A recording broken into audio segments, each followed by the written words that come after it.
Good afternoon, good evening, good morning, wherever you are in this world, and welcome to Ep.6 of StarFlower Journals podcast. Today I have with me the beautiful brothers Tomaz and Dan from Awakening Alchemy Retreat Centre, which is based in Scotland, Aberdeenshire, in a little place called Midmar, literally in the middle of nowhere in beautiful countryside where you can connect with nature, connect with the fae, and just find complete magic. So today, this conversation is going to be based around their journey with regards to the Awakening Alchemy Retreat Centre. And individually, the brothers have kindly agreed to come on and to speak about their journey, which will probably be shared with you all at some point this month. So, with that being said, you all know who I am. My name's Kerry, and I am now going to hand the stage over to our beautiful brothers to allow them to talk about their path and their journey. So, brothers, hello! Hello, Kerry. Hi, Kerry. How much time have you got? Have you have time until tomorrow, or? Well, that's debatable. That's still life happens. We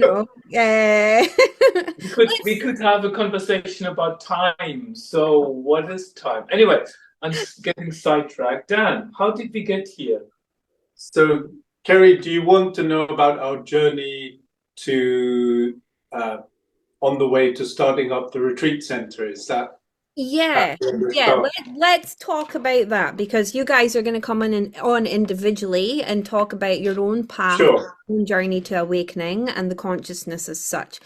So I thought it would be really nice to branch, like how you guys got together, where that kind of took you, how the Awakening Alchemy Retreat Centre came together, and what's coming up for you with regards to being of service, with Sure. regards to your own journey, your own path, how that looks for you, the tools that you're navigating around certain obstacles that you're sitting with at this moment in time, that can maybe help beautiful souls out there that are maybe of service, that maybe are doing something similar as to what you are doing, and so that they can maybe resonate and find certain navigation tools that they could pull from and make their own. That sounds really good. Well, if we rewind to 2020, so when the C word hit the fan, just before it, I was training at Alexander Technique Teacher Training School. And I was single at the time, and I was really interested in Tantra. And not the classical Tantra of India, but a more kind of modern interpretation that had been brought to the West. And it was all about harnessing the body's energy, the body's primal energy, sexual energy, for personal transformation. And I was really interested in Tantra, and I signed up for a workshop. And I was really excited about doing the workshop, and then COVID happened, the lockdowns happened, everything was cancelled. I was very disappointed. And then the organizers said they were moving everything online. So I was like, well, I don't know quite how this is going to work. But when I joined the online community and did the seminars, this person was teaching a workshop on traditional Indian holistic medicine, which is called ayurveda. So I signed up for one of Thomas's workshops, and the rest is history, as they say. And ended up. Didn't it start with a cold shower? It did, yes. I was just getting to that bit. So I moved to London, and it turned out that the job I had accepted, which was a live-in carer for a lady with dementia, she was 5 minutes walk away from where Thomas lived. So it was this crazy coincidence. And then when I arrived at my new job, I had a bedroom where I was staying. And in the bedroom, it was totally empty except for this one bookmark. And it said, the role of the tantric lover is to make his partner as happy as possible. So I was thinking, the universe doesn't usually send me very blatant, loud clues, but I took that one. I thought that's quite obvious. So Thomas and I got together over the lockdowns, and Thomas introduced me to the weird and wonderful world of the fifth dimension and beyond. And I've never really looked back.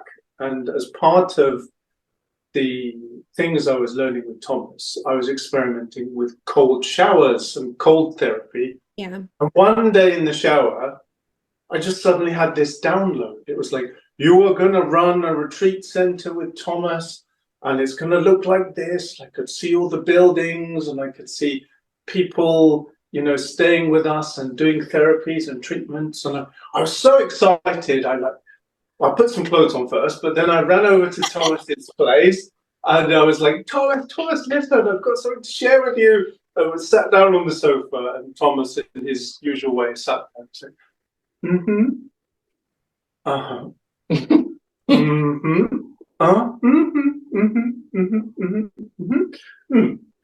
Do you realize quite how much work is involved in setting up a retreat center? And I was like, it's going to be fine. It's going to be great. Let's do it. Go on, let's do it. Let's do it. And Thomas was very grounded, and, you know, he's got a whole life history of traveling around the world, setting up Ayurvedic clinics and retreats. So he knew what he was talking about. So I was the one who was very gung-ho about it. But then that was that. And we just let it kind of percolate and settle. And then both of us started to really feel this itch to move out of London. Mm-hmm. So Thomas, maybe you can talk about how that was for you. Yeah, it was like, you know, when, you know, Carrie, when you're wearing a pair of shoes, mm-hmm. and those shoes start to wear out and they become too small and there are holes everywhere. Yeah. And you have to replace them. That was pretty much after 2022, when everybody came back. Central London was really crazy, absolutely crazy. And the only thing I could feel of, I can't handle this chaos any longer for whatever reason. The time from 2020 until 22 was magical.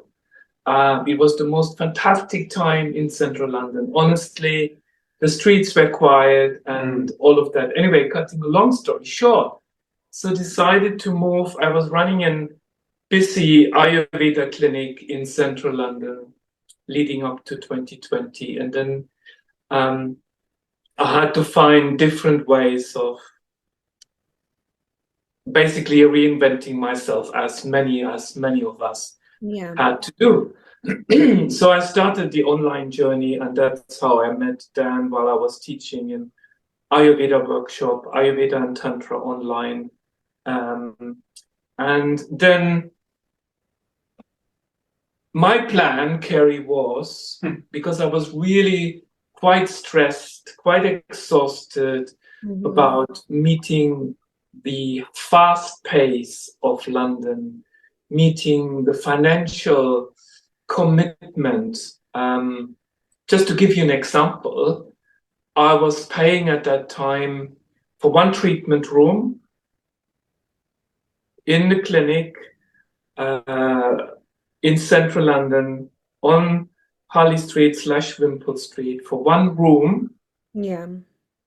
With a receptionist who didn't even take the appointments, was just there to sort of manage my client. I was paying £4,500 for one room. Wow.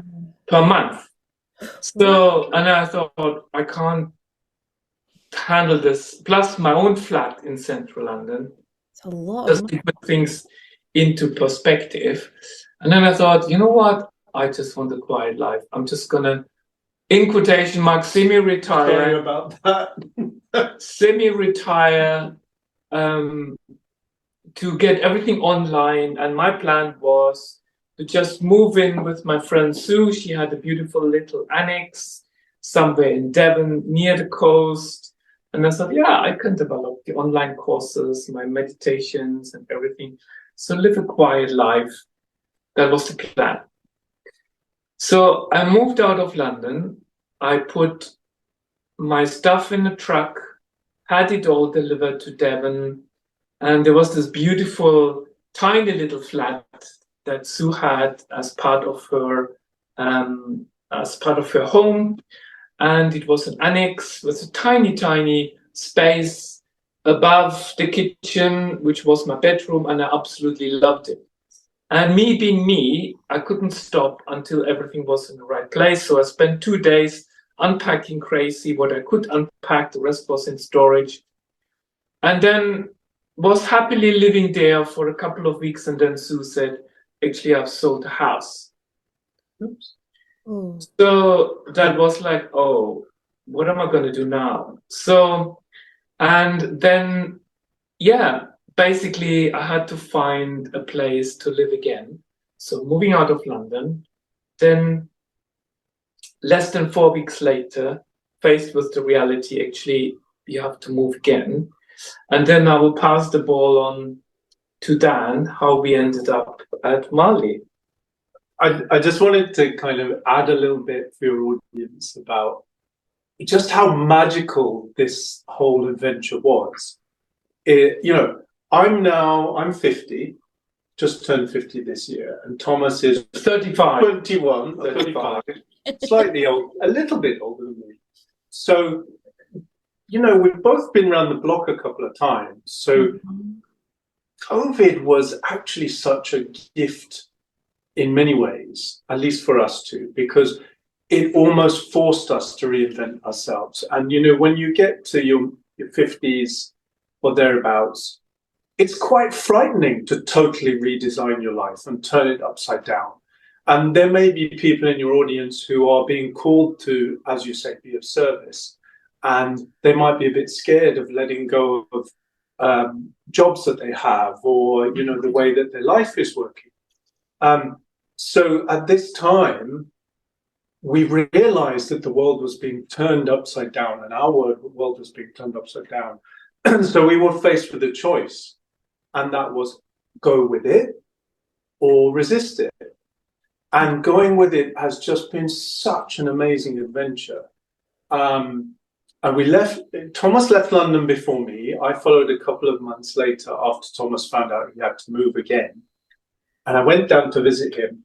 And then on the train on the way back, and it's quite a long journey from Southwest back up to London, I was on the apps where you can find a property to rent and all that.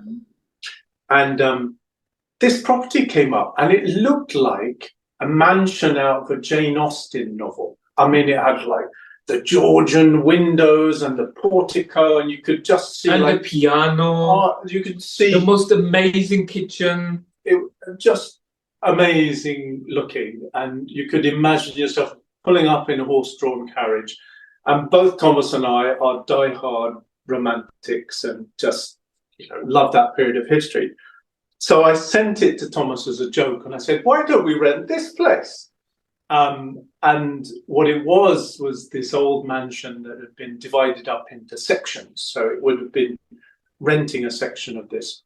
I said, we can run retreats from here. Don't forget, we're going to be running a retreat centre together. And I kid you not, the rent for this enormous place was just slightly more than Thomas was paying for a one-bedroom flat in London. And it's just ridiculous, the prices in London. So I sent it to Thomas as a joke. And then the next day I phoned him up and I said, where are you? And he said, I'm at the estate agents. I said, what's going on? Oh, I'm being shown around that property you sent me. So I nearly fell off my chair. And then he was wandering around doing a video tour of the place, and I just couldn't stop salivating. I was like, I don't care if we have to prostitute ourselves. We're moving into this place. And Thomas was like, keep your voice down. We have to pretend that we're not interested.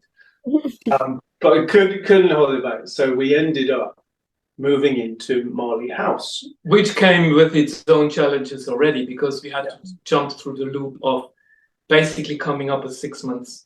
3 months or 6 months? 6 months rent up front. Because we were self-employed. Yeah. And we didn't have a track record. You know, if you're self-employed, it's so hard to rent places anyway. So we jumped through that loop, and then we ended up living there, which was truly magical. It's a shame that you never were able to come. We didn't know Kerry at the time, yeah. But that was the first incarnation of the retreat centre. It existed as an idea, and then finally it had physical form. The problem was that this place was essentially part of a retirement community, because the other people who were renting were all like average, 75 years old. Ex-Marine officers and sort of army soldiers, Yeah. you can get an idea of what it was. They weren't used to people hugging trees and doing yoga on the lawn and you know, having an interest in that kind of thing. They were very nice and very English and very, I don't know, but let's just say they got a bit of a shock when 35 people turned up for our first retreat. That was the first retreat that we organized. But in saying so, we have been extremely considerate. We made sure that there were no cars coming down, because imagine it had a big gate and then you had to drive through the woodland down into the property. And so we really did everything we could to ensure the least disruption. And yeah, it so happened we ran the retreat, cutting the long story short, fast forwarding. This was pretty much, so we were there 2021, so about a year later or something, July, June.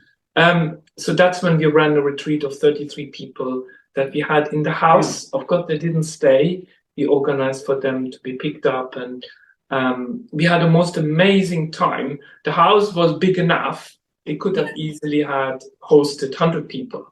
It will give you an idea. It was perfect for a retreat center. Just the neighbors just weren't, it was not the right energy. So then basically after the retreat was over, I could already feel something is up, and basically they kicked us out.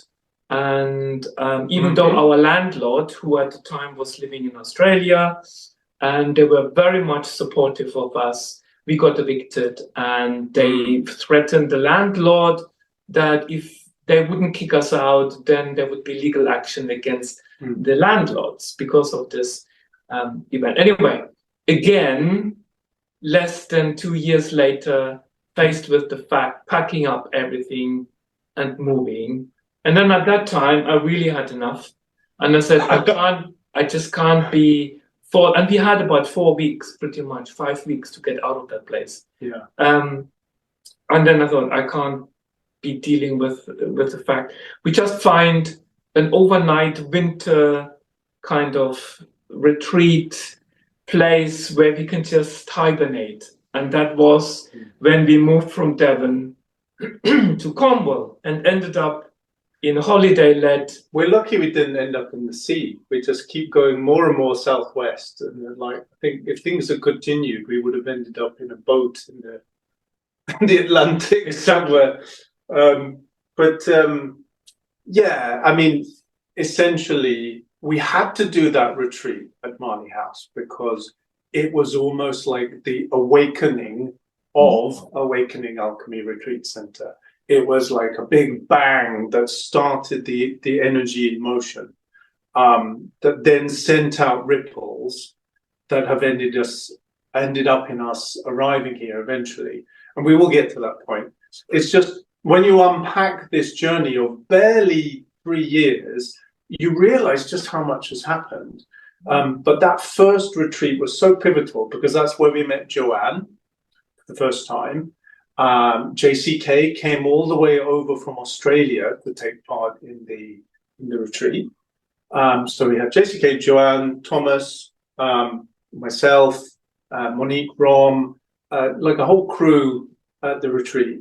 And Joanne and her family drove all the way down from Aberdeen. It was obviously something that was meant to happen. People traveled a long way to be part of it. Mind you, it was just after 2022. So basically everybody has been locked in their houses. Yeah, for quite a while. Yeah. So, and it was, I say energetically, it put out a ripple, I think, because, I mean, if you looked at it on the surface, it didn't look like we were doing any practices at the retreat that were particularly way out there. We did like energetic activations. There was some sound healing. We did some guided meditations, a cacao ceremony, but 2 people had full-blown spiritual awakenings in the middle of the retreat, totally not expecting that.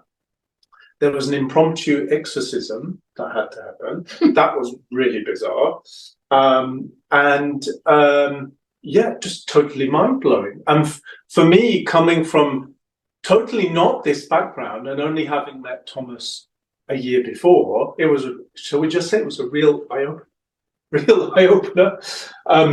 So anyway, we're in Cornwall in this tiny little farm. We had 5 months to figure out what to do. Yeah. And the universe has got a fantastic way of how it teaches us our lessons. Yes, this is what Kerry was asking. So, what have we been learning from the lesson was to completely sit in the not knowing at all, completely sit into trust. I remember there was this Christmas, I don't know how many years now, 2 years ago, no, 3 years ago, 2 years ago. 2 years ago, Christmas, financially, we had no money at all. We couldn't even buy food at the time. We were fasting. One day on, one day off. Thinking, I'm so healthy. It's not because I haven't got any money to buy any food. Because, like I said before, my online business hasn't been developed. Dan has just come over, and basically we went through Mali's story, and we had bits and pieces in place. And then from there, we had 5 months to figure out. And then, believe it or not, 1 week before we were about to move out, 10 days, we didn't even know where to go because they opened up the place again for holiday season. So it was Easter coming up 2020. The holiday cottage that we were renting. Yeah, we were there or something. Yeah. And then about 10 days, we still didn't know what to do. And that was extremely stressful. I kept on saying to Dan, I have done this so much in my life. I just had enough of it. I just can't take it anymore. I was really angry and pissed off and upset and shouting and screaming internally and externally. But the universe works its own magic at its own pace. We looked literally, I felt we looked at every single property that fitted the criteria, from a 1-bedroom cottage to a 2-bedroom cottage to a tiny place in the middle of a country estate anywhere in the country, in the UK, actually in England at the time. We got to the point of, oh yeah, fantastic. We are happy to have you as tenants. Last minute, the universe, no, this is not the right place. Yeah. So 3 seconds before 12 o'clock midnight, when the clock struck, we got this message from Joanne, and then she sent us 2 properties. In Scotland? In Scotland. And I said to Dan, I'm not going to even look at those because it's like too much, it's too big. I want small, I want to retire. I want to disappear from the world. Take me home to Venus. That's what you kept saying. I kept saying, let me go home, back to Venus. So because we were really not knowing what to do, we looked at this property. Joanne said, okay, I'm going to go have a look, and the video call, and with a very interrupted video. As you know, Kerry, here at the retreat place, we have got internet, but it's quite remote.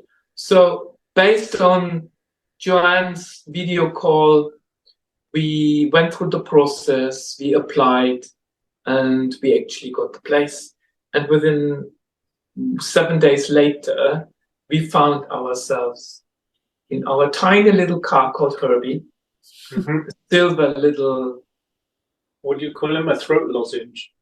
It looks about the same size as a throat lozenge, filled with crystals, no food, a few clothes, the rest was following in like a truck behind, a few days behind. So we arrived to a totally unfurnished, empty house. It was all cold, with 2 dog beds, which we'd be used as our table/sitting area. And we slept on the floor for about a week. And then Joanne very kindly delivered us a food parcel of some coffee and some essentials, because we didn't even have knives and forks. I didn't think about it, because I thought, okay, we're going to move somewhere. There's a kitchen, but I didn't think about, oh gosh, you need spoons and forks and plates and cups. And no, we just ended up. But Joanne has been absolutely amazing to help us. I think feel at home from the moment we arrived here. I've been reflecting on this story as we tell it. I suppose the themes that keep coming up are, okay, you can either choose to trust the process and sit with your fear, be with your fear.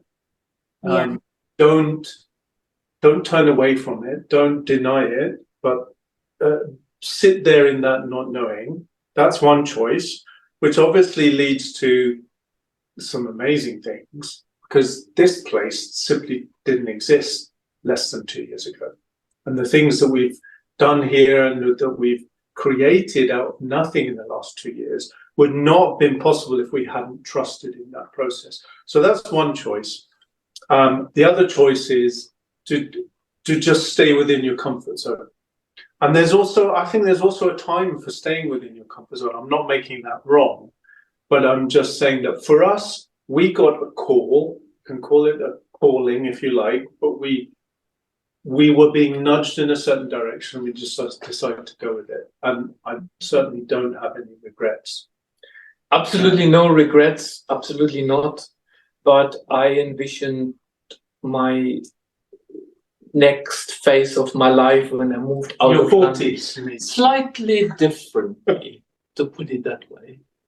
But you know, Kerry, we may think that this is what we want, and if we don't put the handbrakes on, the universe can show us something even more magical and beautiful, and if we allow it to flow. But it comes with a massive, massive lesson in many different ways. So here we are, 2024, Christmas, almost 2 years. March will be 2 years when we arrived in our. What did you say the other day? Oh, it's December. How did that happen? Exactly. Like, we survived. 2024 has been an absolute whirlwind of lessons, and for me anyway, connecting to who I truly am, letting go of those fears, that trustful as such, but allowing that trustful and that fear that comes with the trustful. But what I'm really curious about, and what you guys have like with regards to your journey and like the Awakening Alchemy Retreat Centre coming together, was the universe. You were talking about the universe and how the universe was showing you like many different signs, many different ways of getting to that point. So for our beautiful audience out there that may be listening to this today or watching this today, what do you mean by that? Because, you know, there may be a consciousness where people are watching this and they don't really understand what you mean by the universe showing me signs and the universe like bringing me to a certain path. So would you like to share your perspectives as to what that actually means? Like, how does the universe guide you? Firstly, apologies if you can hear the washing machine in the background. We No. haven't planned this very well. Yeah. No, there's divine timing. It's divine timing. We need the washing machine to sort of spin our thoughts around. That's what it is, yeah. Everything happens for a reason. It's just perfect the way it is. So the universe and the universe signs. Okay. As someone who has, up until a few years ago, really led, I suppose, what you might call quite a rational existence, Um, I always had this feeling inside me that there was just more to life and more to the world and the universe than I could perceive, that I could see, more than I could see with my eyes, more than I could hear with my ears. And I think as I've gradually opened myself up to more possibilities and experienced more things through whatever meditation, plant medicine, tantra, whatever it is, I think what I've done is come to the realization that the universe is so big and so large that it's not possible for me, Dan, the identity, to comprehend it. It is so enormous and so intricate and so infinitely complex. I can experience it through my consciousness, but I cannot really understand it or comprehend it. So what that means to me is sometimes I see myself a bit like an ant on a table, and I'm looking around me and I think that the universe is like a flat piece of ground. But then if you were to zoom out, you'd be able to see, no, it's an ant on a table. So a being in the universe with a different perspective, a higher dimensional perspective, might look down and say, oh, yes, an ant on the table. But me being the ant, my experience of the universe is totally different. So what I'm trying to say is there is a much, much, much, much, much, much, much bigger picture out there that is influencing my actions, influencing my life, influencing my direction, guiding me, if you like. And as a consciousness, I have a choice to follow those instincts and those impulses and those directions and those influences. I've not said that again, or not. That's where the free will comes in. But I think the bigger picture is there, whether I perceive it or not. And for me, that's the universe giving me signals or giving me a direction. It's something which is beyond my ken, if you like. Yeah. And I can choose to be in that flow or not. But I cannot necessarily change everything about it because I'm not aware of it, can't perceive it. Does that make sense, or have I just confused the subject even? That makes perfect sense. I think you've described it beautifully, visually as well. So it gives people a better understanding of that perspective. If you zoom out, it's like another bigger picture. Like that ant on the table may perceive it a particular way. Let's say, for instance, that ant on the table is us, us as a human. And we're just navigating through life. We're surviving. We are, finding certain things that work for us. And, you zoom out, the universe is like this energy that's constantly showing you certain things like, well, this is for you. But as you said, there's a choice with regards to that. And that choice is, are you going to follow that calling? Are you going to follow what you're feeling? Which brings me to the other question is, when it comes to that choice and following the calling, and sometimes you may not listen to that calling, would you say that regardless of whether you listen to that calling or not, the universe will always find another way to bring you back onto that path that you chose as a soul to fulfill? For instance, if you chose to be of service, if you go through life and you're like, no, like I'm not spiritual and I'm not energetically connected, etc., and you keep going through with like your eyes covered and you're not listening to your intuition, etc., would you say that the universe or the creator or the divine interferes and goes, no, this is what you chose, this is your path, regardless? Certainly seems that way. could be interpreted that way. I think definitely it is, Kerry, because if you rewind, the nature of life is to grow, to expand, and to find ways of expansion and growth through the most difficult circumstances. Just look out, if you look at concrete, the concrete breaks and plants, tiny little plants push through the concrete. Basically, expansion and growth is the evolution of life. Life is there to evolve, to grow. And we as human beings in this physical form, within our multidimensionality, have got this, are linked and tuned into this innate calling of growing and expanding. So, however, the way of often how our logical mind works, we try to find ways of moving through it in the least, with most comfort. It's like, okay, yeah, I know this is my path, but I choose to ride in a Rolls Royce, or I choose to ride in a most comfortable car with luxury seats, you know. But the universe sometimes, or this force of life, requires us to actually sit and walk that path. Maybe sit in a tuk-tuk, sit on a tractor or a go-kart to go through that path. You know what I mean? Yeah.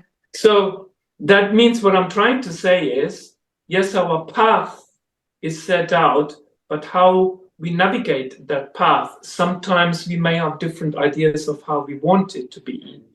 And that higher calling within ourselves, that connection to source, that fractal, when it's split off from source, that defines who we are in this now moment, now reality, going back lifetimes and lifetimes within all the different timelines and dimensions, that aspect often chooses the way of least resistance. But we know we can only grow, or the nature of growth is exponential if we choose, if a path presents itself that basically helps us to stay out of a comfort zone. I'll give you one example. It just popped in my head. Many, many, many lifetimes ago, I was sitting on a motorway, driving in New Zealand to university, and I have been procrastinating in taking a decision for a month. And the decision was, am I majoring in acting or am I majoring in dance? I jumped between acting and dance and acting and dance. And one day, oh yeah, my decision is clear, I'm going to do acting. Next day, no, I want to do dance. So that day came where I had to take a decision. I was driving on the motorway and I said, I need a sign. I probably have received 1,000 signs, because we all receive those signs, like you have pointed out, Kerry, but we may not hear them and listen to them. And I vividly remember I was driving on the motorway and it was raining, and this big truck passed me and just cut me off and just navigated itself in front of me. I had to go on to brakes. And guess what was written on the back of the truck? I have no idea. That which you fear most has the greatest potential for growth. Wow. It was an advertisement on the back of the truck. I can't even tell you anymore what the advertisement was about. But I knew at that moment I had to do dance, because in my mind was like, oh, I'm too old, I can't move properly, and there's this whole trauma that is around my body, and having grown up being overweight and everything that came with it.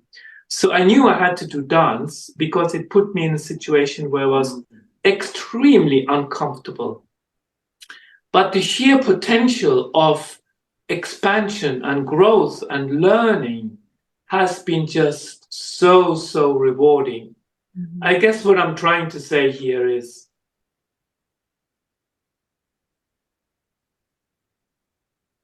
the nature of life has mysterious ways to push us out of our comfort zone.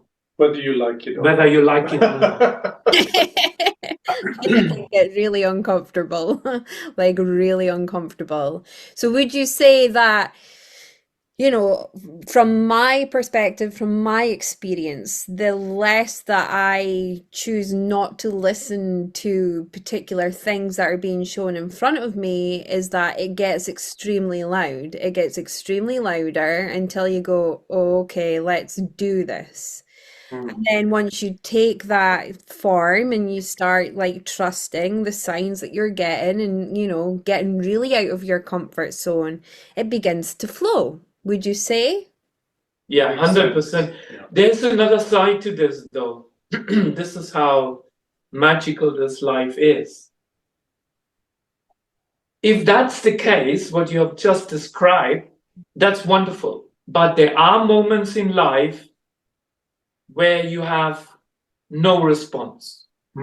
The universe, the higher calling, no reaction, no response, No and information. you are just moving around in darkness. You don't know what's going on, where you are going, no signs, no light, no direction. At least that has been my experience in life. So what that then asks of us is to purely rely on us, not to rely on the signs that present itself, but just rely on us that, okay, my only responsibility for now is to breathe. And I can breathe consciously through this fear that I'm sitting in, where I don't know black or white or night or dark or right or left or what am I doing? You know what I mean? Yeah, yeah. So with that all being said, in your journey, you know, from London to Marley House to Devon, if I said that right, Devon, Yeah, yeah. and then, you know, up to Aberdeenshire and creating the Awakening Alchemy Retreat Centre, how would you say in this moment in time, from creating the Awakening Alchemy Retreat Centre, how would you say, you know, the universe is speaking to you now? How would you say the journey, like, Now, yeah, in this moment in time, like, what's the journey been like for you since creating the Alchemy Awakening Retreat Centre? What's come on?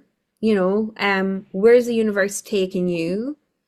And, you know, how are you feeling with regards to that? Because for me, being of service, it's allowing that trust. It's allowing, you know, things to come into play and listening to what's being shown, what's being presented to me, and following that and really trusting that regardless of how dark, regardless, like you said, Thomas, you know, going around in the dark, etc., and you're not sure, like, if you're taking the right path because you're not getting pure signs, if you know what I mean. Like, am I doing the right thing? Is this the right thing to do? Like, where's this coming from on a consciousness level? Am I doing it for this reason? Like, what's the purpose behind everything that I'm doing in this moment in time? Am I making sense? Yeah. I guess for me, it's like the apple has to ripe on the tree. And then when the apple is ripe, it falls off.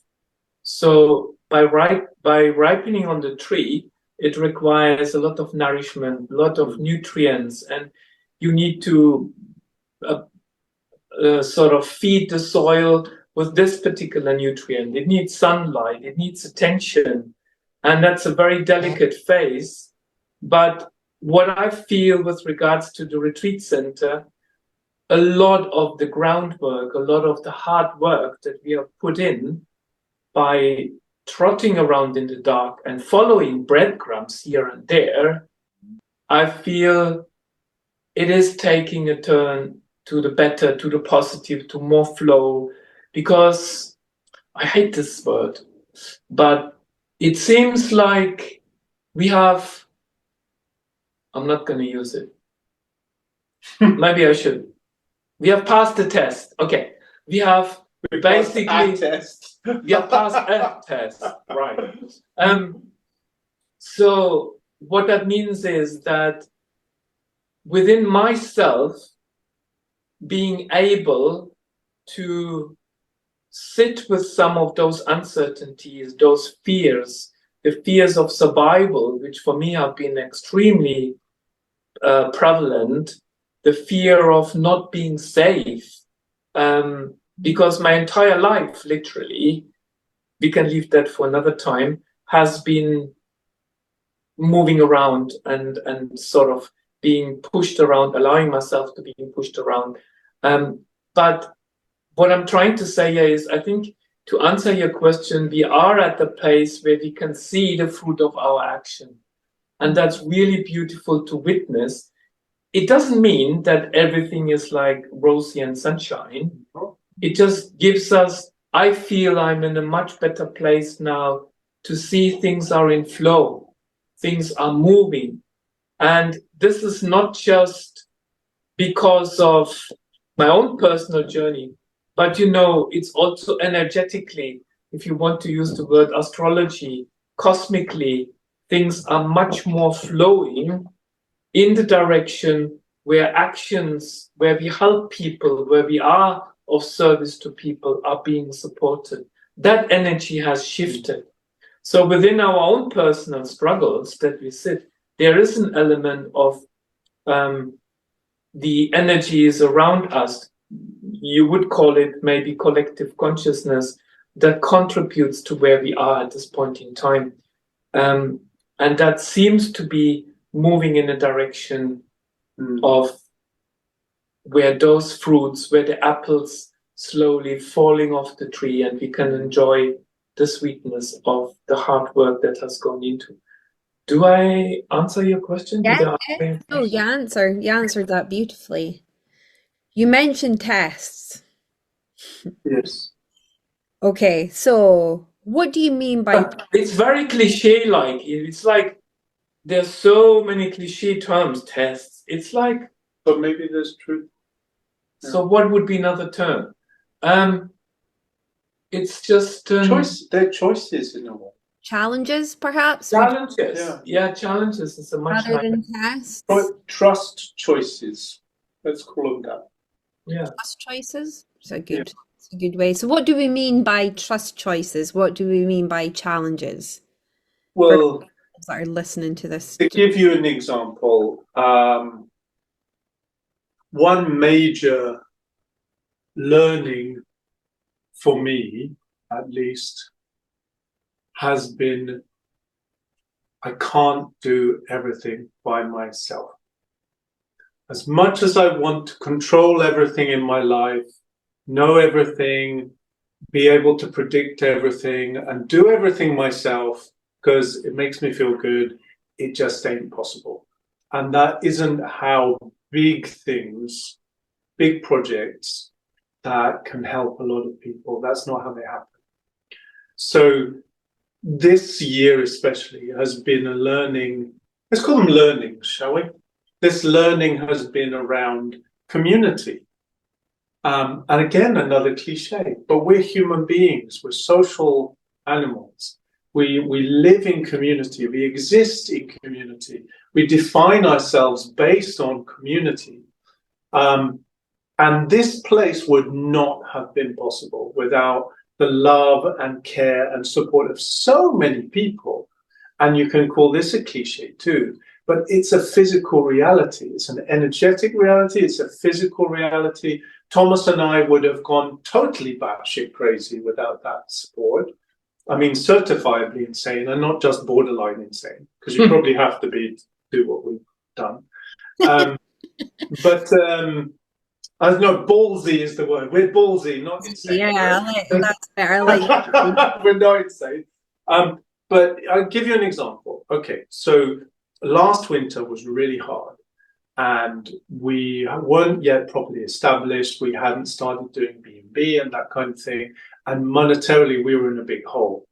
And ultimately, I had to learn to swallow my pride and reach out to my younger brother and my older brother and work out some kind of financial deal with them and say to them, you know what, I really need a loan right now. I'll pay you back eventually when mum has eventually passed on and the house is sold. Whatever share I get, I will pay you back money from that.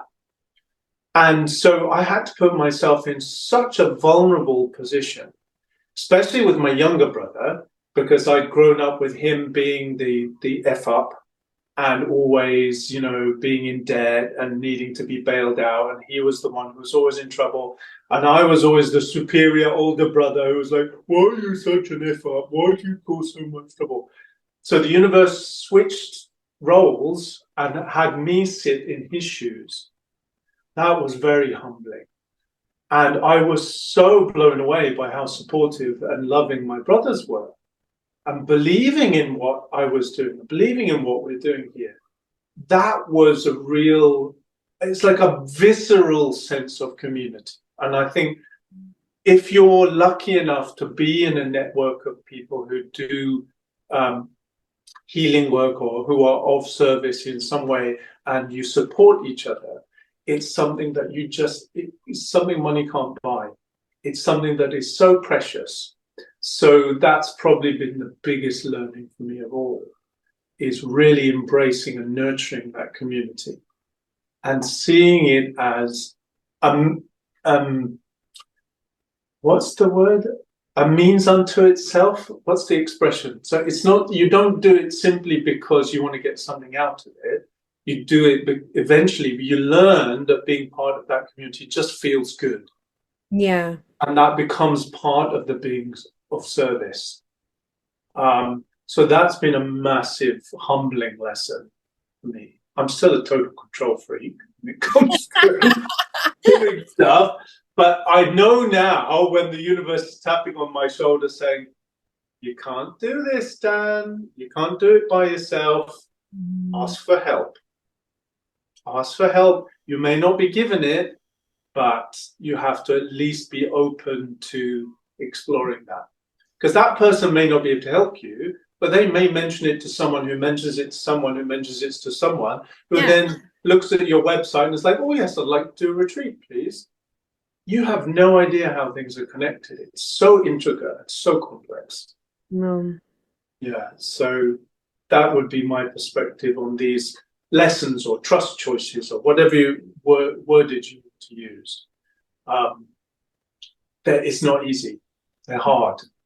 Yeah. And they're for a reason. They are there for a reason. And, you know, I really resonate with what you're saying there because for myself, throughout this journey, I've, you know, found it really difficult to ask for help with anything, like, you know, with absolutely anything in my life. And more so this year, it's almost like it's okay to ask for help. It's like it's okay to reach out to that community. It's okay to reach out to your family. It's okay. And you know, I sat with why don't I ask for help? And there's many beautiful souls out there that maybe are in that same position that, oh no, it doesn't feel right. I'll just do it myself. And it was that consciousness of why do I feel that I have to do everything myself? Why do I feel that I can't reach out to family, to that community when I'm being of service, etc.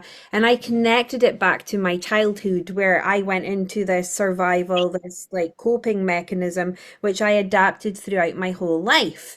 And it's almost like, well, they're not going to do it right. It's this form of control. So I may as well do it myself because they're not going to do it the way that I want it to be done. So it's almost like you have to like look at all these different aspects in terms of what is help, where am I not asking for help when I should be asking for help?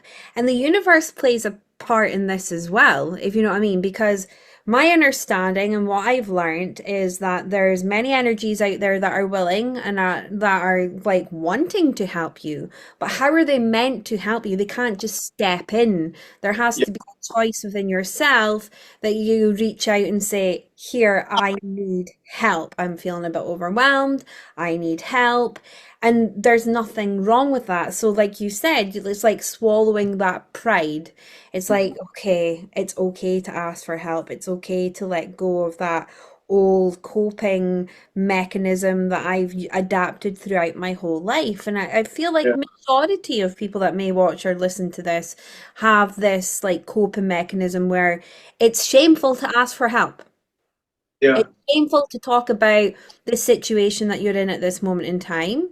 It's Mm. shameful to talk about lack, if you know what I mean, like because society portrays it that you have to be a certain way. Like, you know, you're a failure if you don't have thousands in the bank. You're a failure if you don't like follow society norms, like, you know, big house, big fancy cars, you know, two kids, you know, married, etc. Like that's seen, just my perspective, Mm. that are portrayed as a form of failure. Yeah. I think also what you said resonates with me, Kerry, about growing up feeling different and alone and feeling not the same as other people for whatever reason. Mm-hmm. And maybe many people in your audience had that experience, maybe not. But I think if you're someone who grows up and you're aware of energies, or you're aware of you live a slightly fantastical life, even if it's just inside your own head, you think. You feel instinctively you're different from others, and therefore there's a fear around connecting with others. There's a fear around it showing your vulnerable self to other people, because you know you're not the same as them in some respects. So when you grow into adulthood, I think that compounds the problem. It's like, if I reach out to this person and ask for help, I'm going to have to explain why I use crystals as deodorant, or my tarot cards. That's why you have got all that. Now I know. You know what I mean? It's like, yeah, whatever. So maybe that has something to do with it as well. But if people are watching your show, then they're already part of a community. So perhaps it's about then learning how to reach out, how to connect, what we can do to better support each other. What do you think, Kerry? I feel, thank you for that question. I love it when people question me as well. I feel that, yeah, it's, you know, it's, if you're not used to asking for help, and if you're used to doing things on your own, it's, you know, almost taking one big step in doing so. The more you do things that make you feel uncomfortable, the easier it becomes, and the more comfortable you do become by asking for, you know, certain things to help you to be of service. You know, for instance, when this podcast started, I was like really nervous about asking souls to come on to the podcast because there was like this frame of, oh, I'm not good enough. I'm not worthy of, you know, these beautiful souls to share their wisdom and knowledge. And I had to sit with that as well. You know, this journey brings you on so many different, you know, avenues and paths where you really need to look at yourself. And I'm curious, like with regards to the Awakening Alchemy Retreat Centre, you know, how much that, like you said, going inner. So for me, like you said, the going inner part of it, it's really looking at like certain things that could help you along your way of being service and how to connect with that and how to provide that. Does that make sense? Maybe I've not answered your question. It's maybe in a roundabout No, way. it does make total sense. Yeah. Did you have could you repeat the question to us, or what was it that you wanted us to reflect back on? The going inwards part. The going inwards part, and like the fact that it's got you to this point and where you are in terms of service, because we've spoken about the Awakening Alchemy Yeah. Retreat So, you know, you've came up to Scotland, you've created the Awakening Alchemy Retreat Centre, and you're stepping into these services. So, what was the journey with regards to that? You know, what does the Awakening Alchemy Retreat Centre do for beautiful souls that may be watching this? You know, what is it that you guys provide as a service, and how that got you to this point?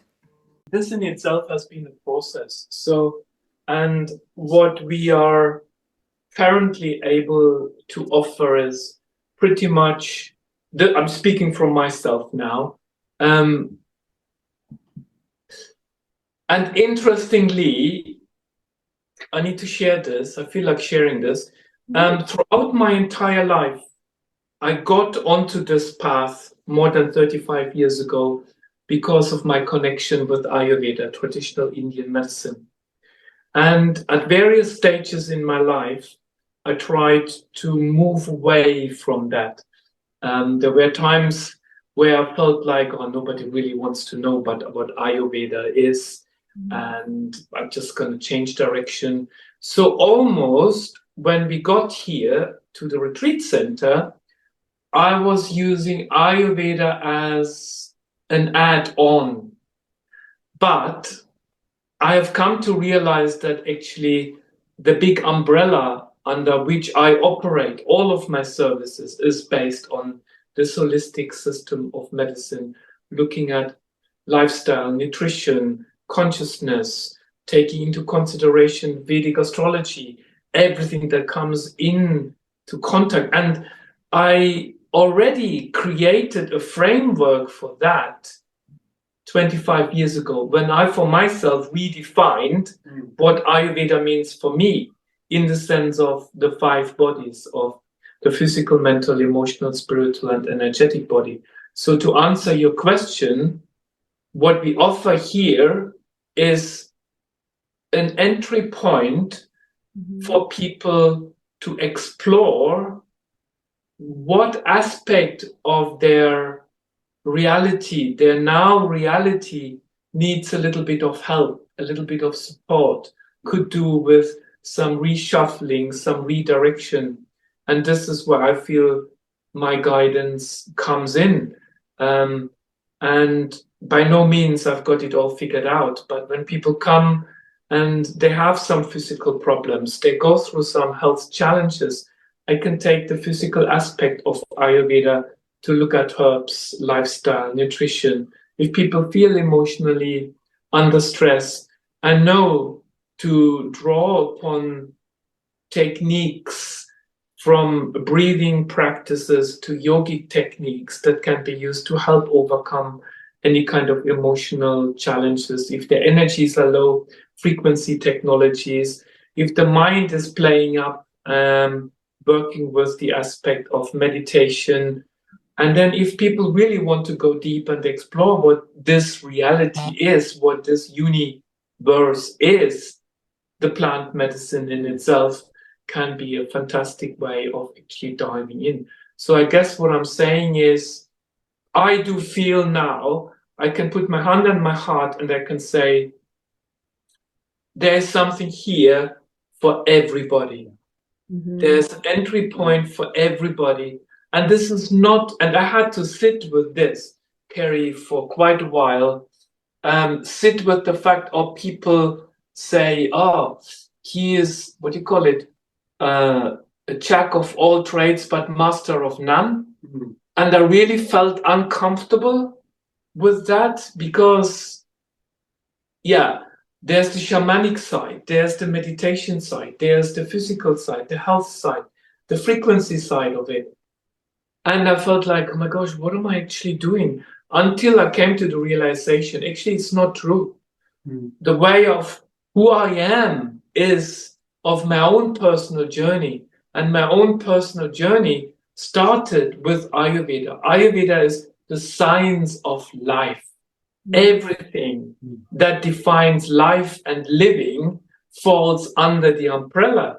And what I bring into the mix is my own life experience, and everything can be summarized again within this umbrella of an ancient holistic healthcare system that has been around for thousands of years. So yeah, this is yeah, it's so interesting that there's nothing new under the sun. I mean, the Vedic texts that talk about Ayurveda go back thousands of years. And yet its teachings are still useful and true today. And within that umbrella, you can slot in things like cutting edge technology, like Healy or the mantra coil, or these energy frequency technologies, magnetic healing beds. They all have a place inside that one umbrella. Because in the end is what we are doing is we focus on expansion. Here at Awakening Alchemy Retreat Centre, we do everything working towards expansion.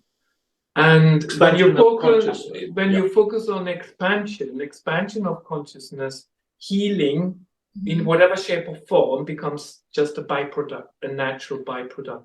So very often people come to me personally with certain ailments, but these ailments are just a manifestation of a symptom. Whereas when you focus on expanding consciousness, on expanding on the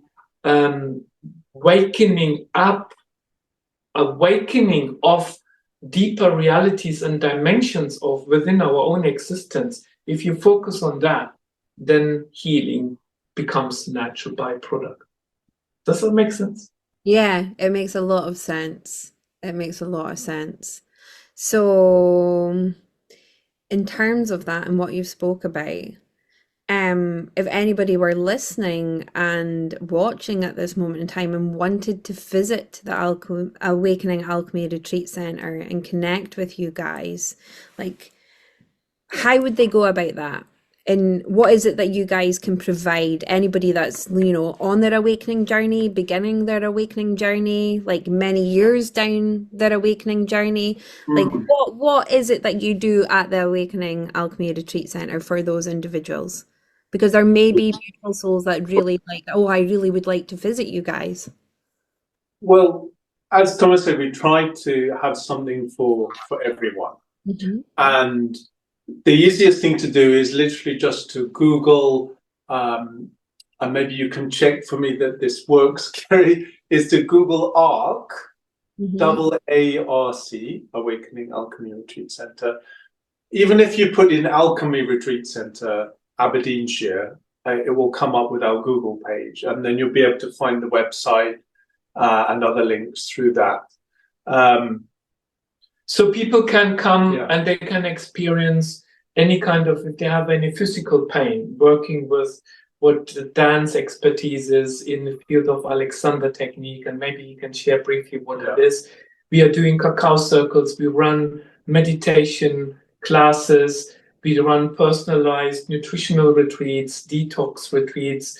We work with sacred tobacco and plant medicines, working with herbs, for example, to use herbs as a consciousness expander. And I'm not talking about hallucinogenics here. I'm talking about learning the energetics of a plant that can help us understand or understand certain processes that we are currently going through. Or you can just simply come and enjoy a piece of cake and a cup of coffee and a sound bath, you know?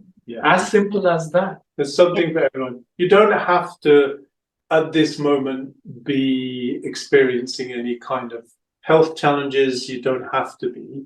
Everyone who comes is totally unique. And someone may come along and say, oh, I want to learn to meditate better. And then when they start meditation, it comes to light that maybe they've had some emotional trauma and they'd like to do some emotional healing. So we then might recommend doing a cacao ceremony, which is very healing for the heart energy. So everyone comes and they talk about their journey with us, essentially. And then we can figure out where it is we can support them and where they're headed next. And what sets us apart from many, many retreat centers, and trust me, I've been around this path for quite a while, is Around the block. And on the path. What sets us apart, I do believe, is what is unique is that we really provide individual services depending on the need, with the flexibility of modifying a program. We may have an idea that people want to come just to detoxify, but like Dan says, within this detoxification process, what happens if all of a sudden people are experiencing physical pain? So we are able to adjust that. And also, we are able to accommodate maximum 6 people at the retreat place. So that means small numbers of people. And I always find the smaller the groups, the more deeper you can go and the more profound the experiences can be. And I feel I can do justice to be there and to hold the space. If there are a lot of people, it's a different scenario. Yeah, I like the Awakening Alchemy Retreat Centre is such a beautiful space that you brothers have created for everyone. And I myself have been very fortunate and had the opportunity to come and stay at the retreat centre and receive like your services, which has helped me beyond help in terms of, you know, my healing, my growth, my expansion. You know, we'll maybe have this conversation about that weekend where we delve deep into beautiful, you know, plant medicine and the energetics behind that and how, like, what that brought up for me. It was the grandfather medicine, if I remember correctly, Thomas. So, you know, that's helped me vastly on my journey, and you know, these certain tools that you offer, but also that beautiful space and that homely space and that safe space that you create where you come along, you can stay overnight, and you literally are so welcoming and you make it like their home. It's like a second home as such. But not only that, our beautiful Tomaz and Dan are masters in the kitchen. So I'm like talking about 5-star cuisine here. These guys will cook you a beautiful meal. So, and I know that you do like afternoon teas and you do like sound baths, you know, with these afternoon teas. So if there's anyone local watching here, I absolutely recommend you guys, you know, Sorry, now it's my turn. Sorry. it's okay. I absolutely recommend you guys hitting these guys up and, you know, going along. And not only that, these beautiful souls have space in the wall where they hold my art. Like if you want to go and see my Yes. art, for instance, it's at this Awakening Alchemy Retreat Centre in Midmar. In our yoga room, otherwise known as the Kerry Art Gallery. There you go. The Kerry Art Gallery is at the centre as well. So it's a beautiful space that you've created, and I'm very grateful and very fortunate to be part of that as such. Oh, you are part of it. You're part of our community, Kerry, a very important part. And I think it's really coming to the fore for me that this idea of community is the key, because in order to be able to deal with all of the paradoxes that come up if you're on the conscious path, or whatever you want to call it, if you're growing your awareness, there are so many paradoxes that come up, such as it may be that you can't go to a deep place inside yourself and face your pain without being by yourself. Yeah. And that can be terribly lonely. But then once you've been through that experience, maybe you need a community where you can share that experience for it to make sense for you to be able to integrate it. Or it could be the opposite way around. It could be that you can't experience the healing you need unless you're surrounded by a group who are showering you with love and attention and unconditional support. And then you need to go off by yourself to integrate. Yeah. But we need both. The whole journey is full of these paradoxes. And if we try and do everything by ourselves, it just takes that much longer and it's that much harder. So you're a very important part of our little community. 100%, Kerry. We're so lucky to have you in the neighborhood. Absolutely. Thank you, brothers. Thank you. It's such a beautiful space that you've created. and being an observer and watching how you're navigating certain challenges that are coming up, or trust tests. Well, maybe not trust tests. What was it you called it? I can't remember what you Trust choices. trust choices. There you go. Trust choices. There's moments where you're like, oh my God, I just want to get off this boat. Like I myself Yeah, like feel the same sometimes. But then, you keep going and you keep like trudging forward and you keep providing these beautiful services and, keep going. That's literally all I can say. And everybody out there that's maybe watching this just now or listening that are like, oh God, I can't be arsed with this. It's such a head. I'm yeah, gonna yeah, swear a head fuck. Right? yeah. Just keep going. Because as they said, the Just magic of keep growth. breathing, I would say. Just keep breathing. Just keep breathing. Yeah, like Dory. Just keep swimming. Just keep swimming. Ah, Exactly. With that being said, we're kind of out of time at this moment, and I'm so grateful. And maybe get you back on to talk more about the retreat center because it's such a beautiful space and it's really important. Like you said, you don't have to just go to the retreat center. You've got your meditations like classes Yep, online. You've yep, got yep. ceremonies that's online as well. There's so many avenues of support that you're offering beautiful souls at this moment in time. So, what would be your parting words of wisdom for anyone that's listening just now or watching? What parts of wisdom would you like to share? Wow, what a responsibility. My goodness. you go first. If in doubt, delegate. That's my wisdom. Don't delegate, okay? That's very straight to the point. Ask for help, Ask for help. Okay. and not only, if it feels right, be in community, create community, and contribute to community. If you are on crossroads and you feel like you don't know which direction to go, there's a simple measure that I find most of the time quite helpful if I remember it. Because when we go through our own challenges, we don't remember our own advices. I at least forget it. I need someone else like Dan to remind me. But if it makes your heart expand, if it makes your heart grow, then follow that. So whatever makes your heart expand, whatever makes your heart grow, that is the way forward. And that could also mean sometimes that expansion of feeling comes with a tiny bit of fear, which is like, oh, I really like that idea, but not sure. As long as it brings joy, brings expansion to your heart space, follow it. Some people may call it intuition. Intuition is another big word that we can dissect at another time. But follow the heart. Wherever the heart expands, wherever joy is, follow your joy. Follow your joy. Beautiful.